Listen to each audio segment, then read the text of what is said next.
Alright, and welcome back. I'm gonna start reading again. Before I get started, I just wanted to say that so far, Savannah, if you haven't noticed, I am enjoying this one a lot more. I'm having a lot more fun with it, so I'm gonna probably just continue reading this.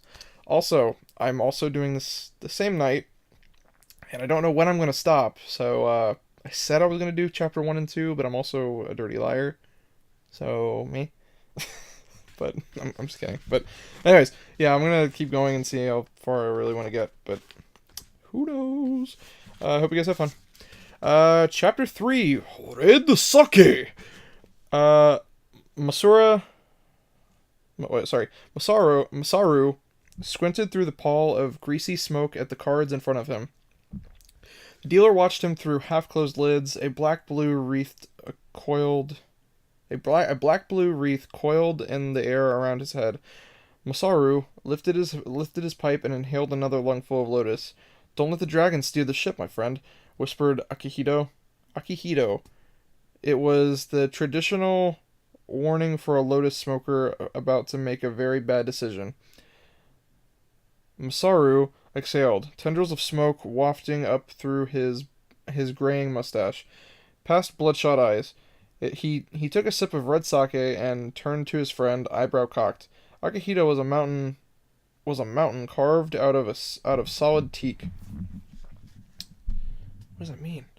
Harder than a seven pipe hangover.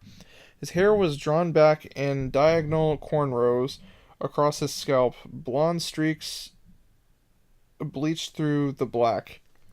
Four jagged scars ran around his chest, cutting across the beautiful phoenix tattoo on his right arm. The big man was handsome and rugged in a rugged and weather-beaten kind of way, dark, clear eyes regarding his friend with concern. "You worry too much," Masaru smiled. Six men sat in a semicircle around a low table of the gambling house, their cushions torn from some abandoned motor rickshaw. Sorry. The laws were rice paper painted with figures of exotic women and even more exotic animals, fat pandas, fierce leopards, and other extinct beasts. Low light flickered in the overhead globes. A soundbox sat above the bar, crafted out of dull gray tin, its speaker cans connected to the main unit with frayed spools of copper wiring. Guild-approved music spilled from its innards, the thin, wavering notes of shakuhachi flutes, accompanied by the clicking beat of wooden percussion. The growl of a struggling generator could be heard somewhere downstairs. Fat black lotus flies swarmed among the rafters. So, I guess they're using lotuses as like a gasoline source, and I think that's where the whole like steampunk aspect comes in, and I think that is really cool. Um, just wanted to throw that in there.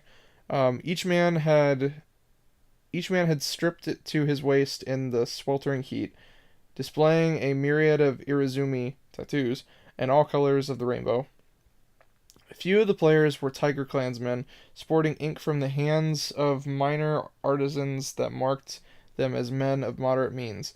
Two others at the table had no kami spirits marked on their flesh at all, just simple patterns of koi fish, geisha girls, and wildflowers that singled them out as lowborn. Known as Burakumin, these clanless types lurked at the bottom rung of Shima's caste system, with little hope of ascending. Unable to afford elaborate inkwork, a straight razor and a smudged handful of cuttlefish ink was the closest any of them had come to a real tattoo parlor. The intricate imperial suns radiating from Akihito and Masaru's left upper arms had been noted by everybody in the room, and not for the fact that the Irizumi marked the pair as the shogun's men.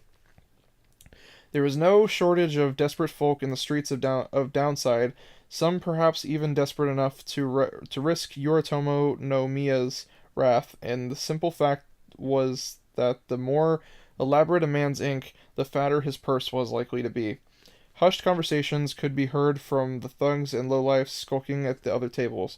Rumors of the last week's refinery fire, news of the war against the Round Eyes overseas, and whispers about the latest attacks of the Kage rebels on the northern lotus fields all drifted in the air with the smoke. Masaru cracked his neck and touched the exquisite nine-tailed fox design sleeving his right arm, whispering a prayer to Kitsune. Or Kitsune, how do you pronounce it? Fox was not a fear Fox was not as fierce as Tiger, brave as Dragon, not as visionary as Phoenix. His people were not great warriors or explorers, not lauded artisans. Among the clan kami spirits, he was the easiest to discount. But Fox was cunning and quick, silent as shadows, and in long forgotten days when the kami still walked Shima with earthly feet, Fox had imbued his people with his most precious gift, the gift of a desperate and uncanny luck. The gift of a desperate, uncanny luck. Masaru rolled a kauka. Masaru rolled a kauka coin between stained fingers, a 2-inch rectangular braid of dull gray iron stamped with the seal of the Imperial Mint. The game was Oicho Kabu, a pastime older than the Empire itself. It was Masuro's turn as first player. He would determine how many cards were dealt to each of the 4 fields in front of them. He pointed to the second field on the table, asking for another card, and left the others alone. The assembled gamblers glanced at each other and muttered, each bidding his stake a reluctant goodbye. The dealer was a blubbery slug of a man, his fat shaved head gleaming in the dirty light. The serpentine design spiraling down his right arm declared him a member of Ryu, the dragon Zaibatsu. Once a clan of seafarers and raiders in the dark, uncivilized days before the unification of the Empire and the rise of the Lotus Guild, Irizumi across his left arm heralded his allegiance to the Sasori Kai, a gang that ran the illicit card dens across the toxic portside slums of Kaigen City.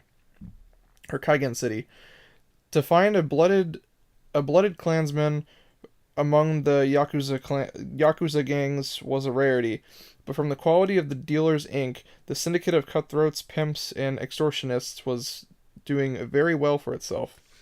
The manslug placed Masaru's declared card on the unfinished wood, and taking the 4th card from the deck, he added it to his own hand. A gap-toothed grin spread behind his braided mustache, and he turned over a maple and chrysanthemum. Oh, he turned over a maple and a chrysanthemum. You don't want to mess with his braided mustache, though. The gamblers scowled and sipped their drink. One gave Masaru an unappreciative shove. Masaru held up a hand, tapped his cards. Sorry. Masaru held up a hand, tapped his cards with his forefinger. "What's the point?" moaned Akihito. "He has 9. Dealer wins ties." Fox looks after his own. Masaru brushed a lotus fly away. "Turn them." The dealer shrugged and turned to the first field. Pine and silver grass for a total of 9. The second field revealed 3 cherry blossoms, also for 9. The gamblers perked up through the lotus haze. If the third field also flipped a 9, every man would receive triple his bet. The field already held 5 points. Akihito prayed aloud, promising to perform several implausibly acrobatic feats on the Lady Luck's Promising to perform several implausibly acrobatic feats on the Lady Luck's nether regions if she delivered. The dealer turned the final card. Everyone in the room caught their breath. It was a card sent from Uzumi herself, a wisteria bloom, a blessed, miraculous 4. The gamblers erupted in a deafening cheer. "You magnificent bastard!" Akihito clasped Masaru's face with a pair of meaty hands, planting a kiss squarely on his lips. Masaru grinned and pushed his friend away, holding up his hands for mercy as the other players slapped him repeatedly across his back. He hoisted his sake cup, and roared, "To Kitsune! Fox looks after his own. A broad hand slapped the cup away, and it smashed into glittering fragments against the opposite wall. The dealer rose, flushed with anger, hand on the studded wooden club at his belt. Masaru's new friends began studying the bottoms of their glasses and the fixtures in the ceiling. The serving girl gathered up the tip bowl without a sound and sank behind the bar. Damned Kitsune, or Kitsune, spat the dealer. Cheaters, one and all. Akihito sighed. Masura's eyes widened and he swayed to his feet, flipping the table over and sending the cards and coins flying. His skin had the pale gray hue of all Lotus addicts, but his body was lean and hard, muscles coiled tightly across long sharp lines. He wrapped his fist around the polished nunchuck in his left in his belt and glared with red, weeping eyes. Typical Ryu, he growled. Why do you dragons always squeal like corpse rats when you stare or yeah.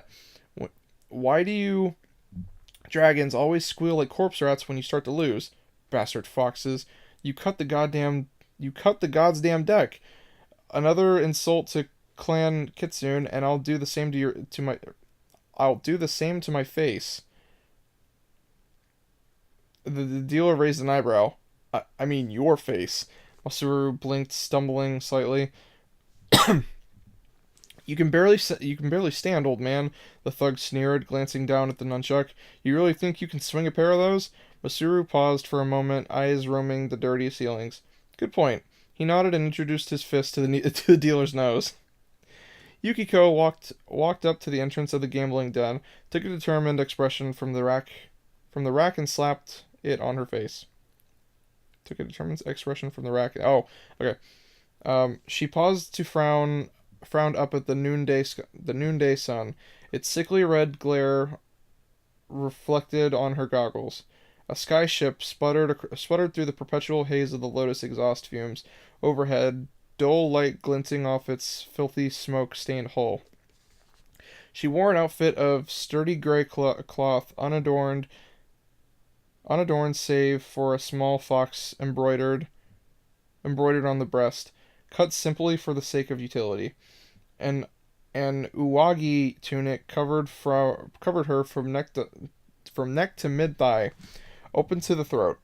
Long loose sleeves with folded cuffs rippling in the feeble breeze.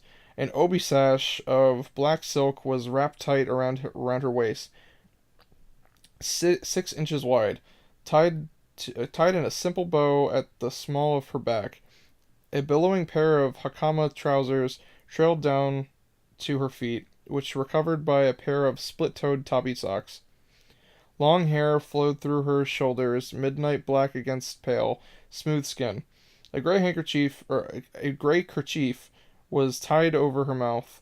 Polarized glass lenses trimmed with thin brass and black rubber covering her eyes. The cobbles around her were awash with people, a tumbling din of voices, and the occasional growl of motor rickshaw swelling amidst a sea of sweating flesh and colored silk. A chattering flock of neo-chonin merchants and their stern, silent bodyguards were gathered nearby, haggling with the junk dealer about the price of scrap iron. Gloved hands pawed through ledgers and fingered purses full of coin. Upside men skimming the surface of downside streets. The entire group wore face-length breathing apparatus to protect themselves from the burning glare of the sun and the exhaust fumes hanging over the city, like a shroud. The masks were sculpted of smooth brass, corrugated rubber, and twisting filter pipes. The round glass windows covering their eyes filmed in a fine layer of soot and lotus ash. Like Yukiko, most of the grubby crowd around them made do with kerchiefs tied over their faces, goggles crafted from rat leather, and cheap polarized lenses, or perhaps an umbrella of colored rice paper. Yukiko heard glassware smashing, loud cursing. A man crashed through the doorway in a rain of splinters, nearly knocking her over. He landed face first in the dust and started bleeding the road red, broken fingers twitching. The crowd ignored him, most skirting around without a glance. The gaggle of Neochonian merchants stepped over him on their way to whatever it was they considered important. Not again, she sighed and stepped inside. She screwed up her nose at the reek of lotus and sweat, the reek of lotus and sweat and red sake. Pulling their goggles and kerchief down from her throat, she squinted into the gloom. She recognized the shape of a giant, sweat-slicked Akihito. Two yakuza were in headlocks under his arms. His headbutt smeared a third gangster's nose all over his cheeks. Masaru was being held in an arm lock by a fat, bloody-nosed, bald man. A rat-faced fellow was punching him repeatedly in the stomach to the brittle tune of shakuhachi flute. Masaru's salt and pepper hair had come loose from his top knot, splayed across his face in dark tendrils wet with blood. As she watched, he craned his head around and sank his teeth into his captor's forearm. The bald man howled, releasing his grip, and Masaru kicked the rat-faced man square between his legs. The fellow let out a high-pitched squeal and sank to his knees. Masaru dropped a hook across the bald man's jaw, sending him backwards into the bar to land on a pile of broken beach glass. He was picking up a table to clobber the rat man with when Yukiko's voice rang out over the chaos. "A little early in the morning, isn't it, father?" Masaru paused, squinting bleary-eyed in her direction. He brightened when he recognized her, and took one unsteady step forward, a grin breaking out on his face. "Daughter, Justin!" A sake bottle sailed into the back of his head, and he crashed across the upturned gambling tables, out cold.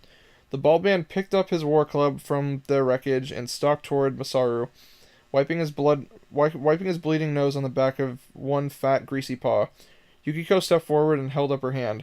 "Sama, please, enough for one day, hi?" "Not nearly," he growled. Get out of my way, girl." Yukiko's hand drifted to the tanto hidden at the small of her back, fingers slipping around the knife's lacquered hilt. With her other hand, she pulled up the loose gray cotton of her uwagi's left sleeve. Even in the guttering tungsten light, the elaborate imperial sun inked across her bicep was plainly visible.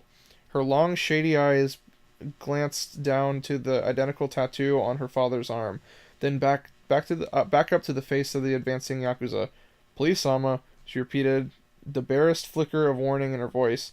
"If this insignificant servant of Yoritomo no Miya, ninth shogun of the Kazumitsu dynasty, has caused your house offense, we humbly beg forgiveness."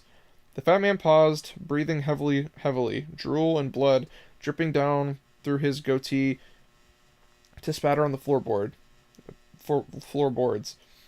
He surveyed the wreckage of the room, the unconscious bodies, broken furniture, and braided iron coins scattered across the floor.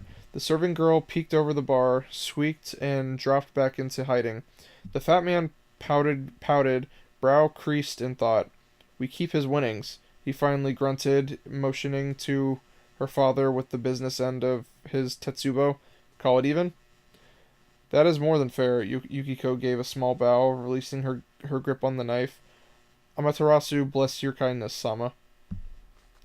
She turned to Akihito, paused mid-brawl, his arms still locked around the necks of the two smaller, rapidly suffocating men. "Akihito, give me a hand, please." The giant raised an eyebrow, looking back and forth between the purple faces stuffed in his armpits, or into his armpits. Shrugging, he clobbered the men's heads together and tossed them over the bar. The crash of shattering glass in the soundbox's tune were drowned out by the serving girl's shriek. Akihito stooped down and hefted Masaru over one shoulder, flashing Yukiko a broad grin. She frowned in return. "Ask you to watch him." Though he towered a good foot and a half over the girl, the big man looked slightly abashed. "He's still in one piece, isn't he?" She scowled and rolled her eyes. Barely. So where to, little fox? The harbor. She stalked over the broken furniture and out the door. Harbor? Akihito ground, er, sorry, Akihito frowned and stumbled after her, emerging into the blast furnace heat. He tugged his goggles up over his eyes and his spare hand with a spare hand. People swarmed. People swarmed about them in the street. Lotus flies swarmed about the people, all buzzing to and fro beneath the glare of that burning scarlet sun. The big man pulled a gray kerchief up over his face, a conical straw hat onto his head. What the hells are we going to the harbor for? In answer, Yukiko produced a scroll from the inner breast pocket of her uagi and slapped it into the big man's palm. Akihito shifted Masahira's bulk across his shoulders. The rice paper made a sound like brittle bird wings as he unfurled it, scrolling over the symbols painted on the page. The kanji were written in a thin, spidery hand, difficult to read through the film of grime and ash covering his goggles. It took a few seconds for the color to start draining from the big man's face. "This is an imperial seal," he said. "So it is." Akihito was pale as old bones by the time he finished reading the orders. He drew a deep breath, stared at Yukiko for a long he drew a deep breath, stared at Yukiko for a long, silent moment, then screwed the scrolls up in his fist. Blotches of color bloomed at his cheeks. "The Shogun is sending us after an Arishitora? The god's damned Thunder Tiger?" A trio of passing Sarumen shot them curious glances as the big man's tempered flare, as the big man's temper flared. Yukiko took the crumpled scroll from his hand, rolled it up as best she could, and tucked it back into her breast pocket. Akihito scowled around the street, lowered his voice to a furious whisper. "Why is he doing this? Is he angry with us?" A shrug. "He wants a thunder tiger, Akihito." "Well, I want a woman who can touch her ears with her ankles, cook a decent meal, and keep her opinions to herself. But they don't fucking exist either." Masaru groaned as Akihito shifted him to the other shoulder. Do you feel better now?" Yukiko folded her arms. Got it all out of your system?" "We can't hunt what doesn't exist, Yukiko. You don't think I know that? And what do you think is going to happen if we fail Yoritomo no Miya?" The big man punctuated his questions with his free hand. "What do you think will be waiting for us when we come back empty-handed? Orders from Masaru to commit seppuku, for starters. You want to watch as your father is forced to disembowel himself? Who knows what they'll do to the rest of us? Maybe you could tell the Shogun how you feel. I'm sure he would understand." Akihito drew breath to retort, blinked and swallowed his words. He gritted his teeth and ran one hand across the back of his neck as he glanced about. The streets around them overflowed with people, layers of the social strata heaped one on another, brick upon cracking brick. Neo-Chonin merchants with fat bellies and fatter purses, Saruman wage slaves with their modest lives and honest coin, sweating farmers with half-empty wagons, gomi-men with their salvage carts and recycled wares, traveling peddlers with their lives and livelihoods stacked on their backs, beggars in the gutters, fighting with the rats for the table scraps, the rest left behind. Countless figures jostling in the oily haze, none of them paying anyone else the slightest heed. Yukiko's expression softened, and she reached up to lay a gentle hand on the big man's arm. "Every word you're saying is true, but what choice do we have?" She pulled her goggles on and shrugged. "Try to deliver the impossible, or defy the Shogun and just die right here and now? Which would you prefer?" Akihito exhaled, shoulders slumping like a flower wilting in the scorching heat. "Come on, let's go." Yukiko turned and began walking toward the docks. Akihito remained motionless as the girl slipped away into the throng, screwing his eyes shut and juggling his unconscious friend. The giant pinched himself on the arm, hard enough to leave a bruise. He waited a long moment, then opened one eye, glancing around the street. Against all hope, the world remained exactly as he'd left it. He's Nagi's balls, he muttered and hurried hurried after the girl.